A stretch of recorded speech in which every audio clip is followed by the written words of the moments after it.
Janaína, eu queria te perguntar sobre uma declaração do ministro André Mendonça. Ele reafirmou: o juiz deve ser imparcial. Por que ele deu essa declaração? Quem o questionou? Ele deu essa declaração durante um podcast que ele participou hoje, Tiago, inclusive um podcast da entidade que ele faz parte, viu? Que faz ali assessoramento jurídico. O ministro, ele estava se referindo aos principais inquéritos nas mãos dele, da fraude do INSS e também do Banco Master.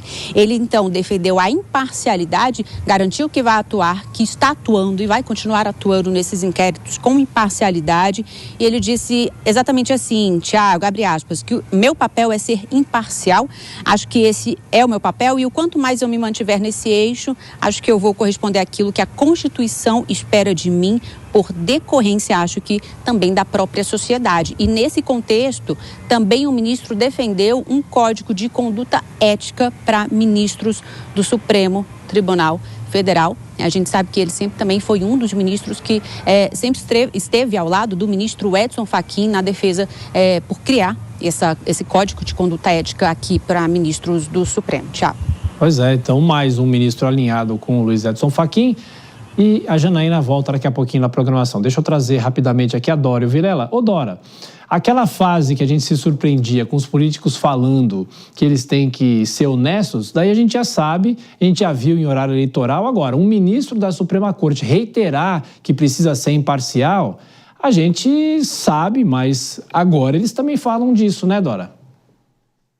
Pois é, Tiago, é uma obviedade, né? Porque tal seria se ele defendesse o contrário, né? A parcialidade. Agora, há momentos em que são coisas que precisam ser reafirmadas. E aí, eu tenho a impressão, eu não vi o podcast, eu li só alguns trechos da transcrição, mas evidentemente aquilo ali tinha um contexto. Ele quer reafirmar até porque ele está com casos muito emblemáticos, casos sensíveis, casos que envolvem filho do presidente da República, que ele está com o INSS, ele está com o Master, enfim, ele está com os casos do momento. Então, essa reafirmação, neste contexto, essa obviedade faz sentido. Agora, o que traz aí, Janaína, sobre o Código de Conduta, eu não tinha visto essa declaração do André Mendonça, é interessante, porque eu não sabia, eu só sabia que a Carmen Lúcia estava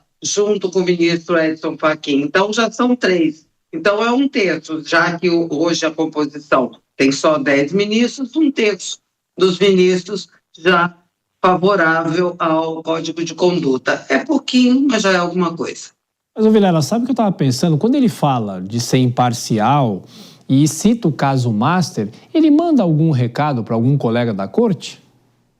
Eu não tenho dúvida, Tiago. E, infelizmente, hoje em dia, a gente está se acostumando também que juízes, que ministros do Supremo Tribunal Federal mandam recados para colegas ou para outros atores institucionais através de declarações à imprensa, o que mostra, mais uma vez, a contrariedade com relação a esse tipo de papel que não cabe bem no perfil de um magistrado da Suprema Corte. É um perfil muito mais político. Esse tipo de recado, esse tipo de postura, no meu entendimento, ela cabe muito mais em autoridades políticas e não em autoridades do judiciário. E a gente tem aí, com essa frase do ministro André Mendonça, mais uma para a coletânea de frases talvez óbvias, mas talvez inadequadas em relação aos membros do Supremo Tribunal Federal. Uns colocam que, olha, o ministro do Supremo Tribunal Federal não pode ser covarde. Outros, imagina, não precisa de um código de ética porque os ministros do Supremo já agem com ética. E agora vem essa questão de dizer, falar isso especialmente, mencionando, citando um caso emblemático.